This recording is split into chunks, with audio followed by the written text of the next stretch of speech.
तो आदाब, नमस्कार, गुड इवनिंग, सत श्री अकाल। एक बार फिर आप तमाम लोगों का स्वागत है क्राइम तक की कहानी के इस एपिसोड में। उम्मीद है पूरी फैमिली अच्छी होगी, अपना और अपनों का ख्याल रख रही होगी। मैं पहले भी कई बार कह चुका हूं कि इंसान से खतरनाक दिमाग इस दुनिया में कोई और चीज़ है ही नहीं। अब तक कितने ही तरीके आपने सुने होंगे कत्ल करने के, अलग अलग तरीके, अलग अलग साजिशें, अलग अलग वजह, अलग अलग लाशों को ठिकाने लगाने के तरीके।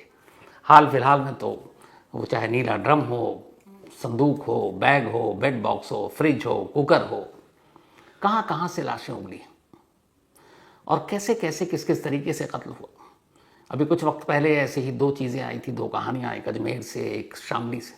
एक पति पत्नी जा रहे थे, लुटेरों ने हमला कर दिया, पति घायल, पत्नी को अस्पताल ले गया, खुद भी घायल है, और उसके बाद पत्नी की मौत हो गई। जब पुलिस ने तफ्तीश की तो घायल पति ही सलाखों के पीछे, क्योंकि साजिश उसकी ये थी कि पत्नी को ऐसे मारें कि वो भी घायल हो और पुलिस को शक न हो। शामली में एक पत्नी ने अपने पति का कत्ल करवाया और पति की लाश के पास बैठकर फूट फूट कर रो रही है। लेकिन इसी दौरान में जब पुलिस के हाथ पत्नी का मोबाइल लगा तो एक ऐसा राज उगला कि बाद में पत्नी सचमुच कर रोने लगी, क्योंकि जेल पहुंच गई थी। तो साजिश, कहानियां, तरीके अलग अलग। इंसानी दिमाग बेहद खतरनाक, हमेशा नई नई चीज़ें सोचता रहता है। मुझे लगता है कि कत्ल के सैकड़ों हज़ारों तरीके तो हुए होंगे, जिनके तरीके से या जिसके ज़रिए इस देश में बहुत सारे कत्ल हुए, दुनिया में भी हुए। लेकिन मुझे लगता है कि आज जो कहानी आपको सुनाने जा रहा हूँ, आज का जो कत्ल का तरीका कातिल ने इस्तेमाल किया, ये सबसे अजीब व गरीब है। और शायद इससे पहले इसकी कोई दूसरी मिसाल, इसका कोई दूसरा एग्जाम्पल नहीं मिला। कम से कम मेरी अपनी क्राइम रिपोर्टिंग के करियर में कभी मैंने नहीं सुना कि किसी का कत्ल इस तरीके से भी किया गया है। चाकू, तलवार, पॉइजन, डुबोकर, जलाकर, लटकाकर, गाड़ियों के नीचे डालकर, कई तरीके से कत्ल हुए, यहाँ तक कि बम से भी उड़ाकर, पार्सल बम के भी जरिए। लेकिन सोच से परे की चीज़ है कि एक शख्स इस कत्ल को करने के लिए जो तरीका इस्तेमाल करता है, पता नहीं उसके दिमाग में आया कहाँ से। ये कहानी है मैसूरू की, बड़ी खूबसूरत जगह है, कई बार मुझे जाने का मौका मिला। इसी मैसूरू से 55 किलोमीटर दूर एक जगह है बायलूर। उसी बायलूर में एक लॉज है जिसका नाम है SJRS। इसी लॉज में 23 अगस्त को, यानी 23 अगस्त को, दो लोग चेक इन करने के लिए आते हैं। रजिस्टर पर दोनों लिखाते हैं कि वो पति पत्नी हैं। पति का नाम था सिद्धराजू, उम्र 24 साल, और पत्नी का नाम दर्शिता, उम्र 22 साल। हस्बैंड वाइफ लिखाकर उन्होंने अपना ID कार्ड दिया और फिर लॉज में चेक इन कर लेते हैं। चेक इन करने के करीब घंटे भर बाद सिद्धराजू कमरे से बाहर निकलता है और जो लॉज का स्टाफ बैठा था उससे पूछता है कि हमें खाना खाना है, या आसपास में कोई अच्छा रेस्तरां, ढाबा जहाँ से खाना ला सकूँ। क्योंकि एक लॉज था, यहाँ खाने पीने का इंतजाम था नहीं रेस्टोरेंट या होटल की तरह, तो बताता है कि थोड़ी दूरी पर एक रेस्तरां है, वहाँ तुम्हें खाना मिल जाएगा। सिद्धराजू अपनी पत्नी को छोड़कर दर्शिता को लॉज में खाना लेने चला जाता है। खाना लेने के बाद दोपहर लगभग 2:45 बजे वो वापस लॉज में लौटता है। करीब 12 बजे इन्होंने चेक इन किया था, अब 2.25 घंटे हो चुके थे। खाना लेने वो करीब 2 बजे गया था, 45 मिनट के बाद लौट आया। रूम नंबर 116 था उस लॉज का। लौटने के बाद ये अपने रूम नंबर 116 की तरफ चला जाता है, लेकिन थोड़ी देर के बाद वापस लॉज पे काउंटर पे लौटता है और काउंटर स्टाफ से कहता है कि कमरे का दरवाज़ा नहीं खुल रहा है और मैंने बेल बजाई, अंदर से मेरी बीवी, वो भी कोई रिस्पॉन्स नहीं कर रही है, तो आपके पास मास्टर की होगी, आप दरवाज़ा खोल दीजिए। रिसेप्शन पर बैठे हुए शख्स को मालूम था कि इसने भी 2 घंटे पहले तो चेक इन किया, वो जानता था। उसने कहा चलिए। अब वो मास्टर की लेकर रूम नंबर 116 पर पहुंचता है, दरवाज़ा खोलता है। जैसे ही दरवाजे को धक्का देता है, सामने बेड पर जैसे ही उस स्टाफ की नज़र पड़ती है और साथ में सिद्धराजा की दोनों की चीखें निकल जाती हैं। घबराया सिद्धराजा अंदर जाता है, उसके पीछे पीछे वो लॉज का स्टाफ। लाश को देखकर वो बुरी तरह घबरा जाता है, उल्टे पैर वापस निकलता है। असल में लाश की हालत ही ऐसी थी। लाश बेड पर थी, फर्श पर चारों तरफ खून, बेड पर भी खून, दीवारों पर खून के निशान। पास में मोबाइल रखा हुआ था, फर्श पर कुछ तार पड़े हुए थे और कुछ छड़ी जैसी थी, स्टील के रॉड जैसी, छोटी पतली सी। जो सबसे अजीब चीज़ थी जिसकी वजह से उस लॉज का स्टाफ घबराया और डर कर उल्टे पैर भागा था, वो ये कि जिस लड़की की लाश पड़ी थी उसके बाकी जिस्म के तमाम हिस्से तो सही सलामत थे, लेकिन उसके चेहरे के ऊपर एक खालीपन था, चेहरा गायब था। ऐसा लगता था कि जैसे चेहरे के ऊपर कोई बम फोड़ा गया हो। सिर्फ चेहरा गायब, बाकी पूरा जिस्म सही सलामत, थोड़ी बहुत गर्दन पर चोटें। अब स्टाफ भाग कर जाता है, बाकी के स्टाफ आते हैं। इधर सिद्धे राजा रो रो कर बुरा हाल। वो फौरन अपनी पत्नी को उठाकर नज़दीक के अस्पताल ले जाने की कोशिश करता है, लेकिन जैसे ही वो ऐसा करता है, जो लॉज है उसका मैनेजर आ जाता है। वो सारी चीज़ें देखता है, वो समझ जाता है कि ये मामला क्राइम का है, ये मामला मर्डर का है, या हो सकता है कोई हादसा भी हो। तो कहता है आप मत ले जाओ, पुलिस को बुलाते हैं, पुलिस ले जाएगी एम्बुलेंस के साथ। सिद्धे राजा कहता है कि नहीं, मुझे पता है, ये अक्सर मोबाइल को चार्जिंग पर लगाकर बात करती है, और आपने सुना होगा बहुत सारे मोबाइल फट जाते हैं, तो शायद मोबाइल भी वहीं पड़ा हुआ था। उसने कहा मोबाइल फटा होगा, और मोबाइल एक फटा हुआ पड़ा हुआ भी था। तो कहता है कि अस्पताल ले चलते हैं, शायद कुछ उम्मीद हो, लेकिन देख कर तो कुछ अंदाज़ा था नहीं। लॉज वाले को ये बात समझ भी नहीं आती, और वो कहता है कि नहीं, आप पुलिस का वेट कीजिए।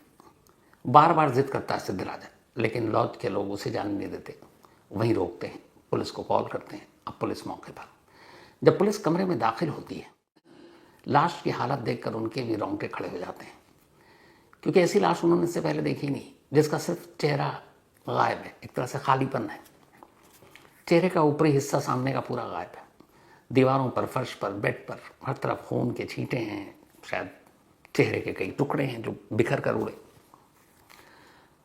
पुलिस ने भी ऐसी लाश देखी नहीं है, पुलिस को कुछ समझ भी नहीं आ रहा कि मामला क्या है, लेकिन सिद्धे राजा रो रो कर कह रहा है कि हम पति पत्नी हैं, इसका नाम दर्शिता है, मेरा सिद्धे राजा है, और हम लोग एक बेद्दादुरा गांव है, वहाँ से कुछ किलोमीटर की दूरी पर, वहाँ से आए हैं। उसने कहा कि हमें यहाँ एक मंदिर में दर्शन करना था, इस वजह से आए। खैर पुलिस उसकी बात सुनती है, बॉडी को उठाकर अस्पताल ले जाया जाता है। इतनी देर में फॉरेंसिक टीम को इन्फॉर्म कर दिया जाता है। फॉरेंसिक की टीम अब कमरे में है। फॉरेंसिक टीम आती है, सारी चीज़ें देखती है। सिद्ध राजा से फिर से बयान लिया जाता है। वो फिर से कहता है कि मेरी वाइफ अक्सर मोबाइल चार्जिंग के दौरान रख कर भी फ़ोन पे बात करती थी, मोबाइल गर्म हो जाता था, हीट, और हो सकता है उससे ब्लास्ट हुआ हो। और चूँकि चेहरे के करीब होता है मोबाइल कान के, तो ऐसे मोबाइल फटने के कई इंसिडेंट हुए जिसमें चेहरे को ही ज़्यादा नुकसान पहुंचा। पुलिस ने भी इस बात को रूल आउट नहीं किया। शुरू में फॉरेंसिक टीम को भी लगा, लेकिन तभी फॉरेंसिक टीम की नज़र कमरे में रखी कुछ अजीब व गरीब चीज़ों पर पड़ती है। बिजली का तार जो करीब 2 मीटर का उस कमरे में पड़ा हुआ है।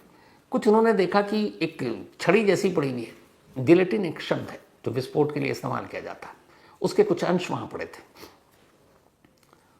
फॉरेंसिक टीम को लगा कि इन चीज़ों का क्या मतलब, जिससे ब्लास्ट हो सकता है। लेकिन अभी तक वो इसी ऊहापोह में कि अगर धमाके से, ब्लास्ट से मौत हुई है, तो फिर जिस्म के बाकी हिस्सों पर कोई नुकसान क्यों नहीं पहुंचा, सिर्फ चेहरे पर कैसे? ये बात उनके गले नहीं उतर रही। अच्छा, जब उन्होंने लाश देखा तो हाथ पैर सब खुले हुए सलामत थे। लेकिन तभी उसी फॉरेंसिक टीम में एक शख्स थे जिन्हें किसी विदेश की एक किस्सा याद आया। एक शब्द, माउथ ब्लास्ट, यानी मुंह में धमाका करना। अब किसी होशो हवास शख्स के मुंह में बम डालकर आप धमाका नहीं कर सकते, वो विरोध करेगा। तो यहाँ ये कैसे मुमकिन है? खैर पूछताछ जारी थी। ये जो सामान मिले, जिलेटिन की छड़ियाँ टाइप जैसी, हालांकि भी फॉरेंसिक रिपोर्ट आनी बाकी है, तब पता चलेगा एक्चुअल में वो एक्सप्लोसिव या विस्फोटक क्या है। लेकिन तफ्तीश हुई उसके बाद अब सीधे सीधे शक के घेरे में सिद्धू राजा नहीं, पति, क्योंकि कमरे में कोई और था नहीं। अच्छा, वो जब कमरे से बाहर गया था खाना लेने के लिए, तो उसने दरवाजे को खींच के बंद किया था। और जो अमूमन होटल में या इस जगह पर दरवाजे होते हैं, वो अगर आप एक बार बाहर से लॉक कर दें, मतलब दरवाज़ा बंद कर दें, तो अंदर से लॉक हो जाता है। फिर या तो चाबी से खुल सकता है या अंदर वाला खोल सकता है। तो इसीलिए वो दरवाज़ा लॉक था और मास्टर की से खुला, तो सब कुछ ठीक था। लेकिन उसकी बात गले नहीं उतर रही थी कि ये मोबाइल के फटने से हुआ हो। अब फॉरेंसिक की टीम बारीकी से एक चीज़ को ध्यान से देख रही है। उन्होंने कुछ देखने के बाद पुलिस से बात की। अब पुलिस ने तमीज़ से सिद्धे राजा से पूछताछ की। जब सिद्धे राजा से पूछताछ की तो फिर आखिरकार सिद्धे राजा ने कहानी सुनाई। उसने बताया कि असल में दर्शिता उसकी पत्नी नहीं है, उन दोनों ने कभी शादी नहीं की। दर्शिता पहले से ही शादीशुदा है। उसकी शादी केरल के एक नौजवान से हुई और उसका एक बच्चा भी है। लेकिन दर्शिता की शादी से पहले से ही वो दोनों एक दूसरे को प्यार करते थे, शादी करना चाहते थे। लेकिन दर्शिता के घर वालों ने उसके साथ उसकी शादी की नहीं, क्योंकि दोनों का अफेयर शादी से बहुत पहले से था। शादी होने के बाद वो केरल चली गई। कुछ वक्त पहले वो वापस मायके लौटी थी, मैसूर से 55 किलोमीटर दूर जो गांव है बायलूर। तो उसने कहा, जब वो आई तो फिर उससे मिले। उसने कहा कि देखो, लंबा इंतजार हो गया, तुम अपने पति को छोड़ दो और मुझसे शादी कर लो। चूंकि इनका अफेयर कई बरस रहा था, लेकिन बार बार दर्शिता यही कहती थी कि नहीं, अब तुम हमें भूल जाओ, मेरी शादी हो चुकी है, एक बच्चा भी है। लेकिन सिद्धे राजा उसे मनाने की कोशिश करता रहा। 23 अगस्त को उसने एक आखिरी कोशिश करने का फैसला किया। उसने कहा कि चलो एक मंदिर में दर्शन करने के लिए चलते हैं। वो उसको लेकर निकलता है, वो झूठ बोलकर घर से निकलती है कि मुझे किसी सहेली के यहाँ जाना है। उसके बाद वो पूरे रास्ते उससे बात करता है और उसे समझाता है कि तुम शादी कर लो, मैं तुम्हारे बिना जी नहीं पाऊंगा। लेकिन दर्शिता तैयार नहीं होती। सिद्धे राजा को मालूम था कि ये शादी करने के लिए तैयार नहीं होगी, लेकिन वो एक चांस ले रहा था, वरना उसके पास एक प्लान बी था। उसने कहा, अगर ये तैयार हो गई तो ठीक, वरना फिर प्लान बी पे अमल करेंगे। उसने एक बॉम्ब बनाया, एक ऐसा बॉम्ब जिसको मुंह पर रखकर या मुंह के अंदर डालकर और उसको मोबाइल से कनेक्ट करे और डिटोनेट करे और वो फट जाए।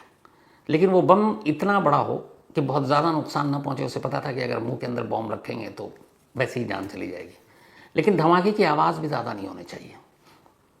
उसने ये बम तैयार किया, आखिरी वक्त तक दर्शिता को समझाता रहा। दर्शिता अपनी जिद पर अड़ी रही। इसके बाद वो उसको इसी लॉज में लेकर जाता है। वहाँ जाने के बाद फिर समझाता है, दर्शिता फिर नहीं मानती। करीब घंटा भर हुआ होगा इन दोनों को लॉज में कमरे में अकेले रहते हुए, रूम नंबर 116। जब सिद्धे राजा को अब यकीन हो जाता है कि दर्शिता उससे शादी नहीं करेगी, तब वो प्लान बी को अमल में लाता है। वो सबसे पहले दर्शिता के हाथ बांधता है, फिर दोनों पैर बांधता है, फिर उसे बिस्तर पर बेबस कर लिटा देता है। इसके बाद उसके मुंह में वही जो बॉम्ब उसने बनाया वो डालता है और उसको उसने मोबाइल से डिटोनेट कर रखा था, और फिर दूर बाथरूम की तरफ जाता है और वो ब्लास्ट करता है। उसे पता था वो कुछ खास केमिकल और इन सारी जानकारी के ऊपर काम कर चुका था। उसे मालूम था कि आवाज़ बहुत ज़्यादा तेज़ नहीं होगी। उसने लॉज में टीवी भी ऑन कर रखा था, सारी खिड़कियां दरवाजे बंद थे। जब वो ब्लास्ट हो जाता है तब वो बाहर निकलता है, बेड के करीब जाता है। चूँकि मुंह में बॉम्ब था इसलिए दर्शिता का पूरा चेहरा उड़ चुका था, सांसें थम चुकी थी, पर कमरे में धुआं था। फिर उसने खिड़की खोली, धुआं बाहर निकला। इसके बाद बड़ी खामोशी से वो बाहर निकलता। उसे पता है दरवाज़ा बाहर से लॉक हो जाता है। बाहर निकलने के बाद वो रिसेप्शन पे जाता है। लॉज बहुत ज़्यादा बड़ा नहीं था, कुछ ही लोग होते हैं। वहाँ जाकर वो पूछता है कि हमें खाना खाना है, आसपास में कोई रेस्टोरेंट। वो बताता है और फिर वो खाना लेने चला जाता है। खाना लेकर आता है। उसे पता है कि वो एक कत्ल करके आया, लेकिन वो उसके लिए भी खाना लेकर आया, क्योंकि ये सारा उसको प्लान दिखाना था। खाना लेने के बाद आता, उसे मालूम है दरवाज़ा खुलेगा नहीं, क्योंकि उसने बाहर से खींच के बंद कर रखा है। फिर वो मास्टर की लेकर इसलिए चलता है क्योंकि मास्टर की उसके हाथ में नहीं देना था, स्टाफ साथ जाएगा, तो वो स्टाफ उसका एक विटनेस बन जाएगा कि हाँ, मैंने इसके सामने दरवाज़ा खोला और अंदर गए तो लाश पड़ी थी, और ये बाहर हमारे सामने आया था खाना पूछने के लिए रेस्टोरेंट में, तो वो भी उस बात का गवाह था, ताकि पुलिस इन्वेस्टिगेशन में ये सारी चीज़ें उसकी मदद कर सकें। उसने यही किया। लेकिन बिजली के तार शायद बॉम्ब बनाने, डिटोनेट करने के लिए जो भी यूज़ हुआ, और उसकी मोबाइल की थ्योरी और कहानी वो गले नहीं उतर रही थी। मौके से जो कुछ भी मिला है उसे फॉरेंसिक टीम ने लैब में भेज दिया। ये जांच की जा रही है कि आखिर ये किस तरह का एक्सप्लोसिव या विस्फोटक था, इसे कैसे बनाया गया और इसको कैसे यूज़ किया गया, कैसे डिटोनेट किया गया, मतलब कैसे इसमें धमाका किया गया। ये सारी चीज़ें फॉरेंसिक की जब रिपोर्ट आ जाएंगी, या सिद्धे राजा अपना पूरा मुंह खोल चुका होगा, तो ये पता चलेगा। क्योंकि ये 23 अगस्त की बात है और आज 26 है, तो हो सकता है अगले कल तक की कहानी पूरी डिटेल आ जाए कि आखिर ये बम का माजरा क्या, उसने कैसे बनाया, और ये माउथ बम का कंसेप्ट या आइडिया उसके दिमाग में आया कहाँ से। क्योंकि इस तरह का तरीका इससे पहले देश में किसी कत्ल के लिए इस्तेमाल नहीं किया गया। दर्शिता के घर वालों को जब इसकी जानकारी दी गई तो उन्होंने कहा कि हमें कभी पता ही नहीं था कि इन दोनों के बीच में अफेयर है, और हमें तो वो ये कहकर निकली थी कि किसी सहेली के यहाँ जाना है, और हमें ये मालूम नहीं था कि ये दोनों इस लॉज में हैं। फिलहाल सिद्धे राजा पुलिस कस्टडी में है, पुलिस उससे पूछताछ कर रही है और फॉरेंसिक टीम इस जुगत में लगी हुई है कि इस माउथ बम की जो मिस्ट्री है, हकीकत है, ये क्या है, इसकी सच्चाई सामने लाए। जो भी इसमें अपडेट होगा, फॉलोअप होगा और ये सारी जानकारी सामने आएगी इस रहस्यमयी बम की, तो आप तक ज़रूर पेश करूँगा। फिलहाल मुझे भी इंतज़ार है कि आखिर ये बम किस तरह का था, ये आइडिया इसको कहाँ से मिला, फिर इसने इस तरह से सटीक बम कैसे बनाया, बम बनाने में इस बात का ख्याल कैसे रखा कि इसकी आवाज़ या गूंज कितनी होगी, कितनी दूर तक जाएगी। और ये सारी प्लानिंग, क्योंकि कत्ले के 1000 तरीके थे, बट ये शायद इस देश में पहला है जिसमें माउथ बम के ज़रिए किसी को मारा गया। तो जो भी अपडेट जानकारी आएगी आप तक ज़रूर पहुंचाऊंगा। तो फिलहाल इसी के साथ आज की कहानी में इतना ही, लेकिन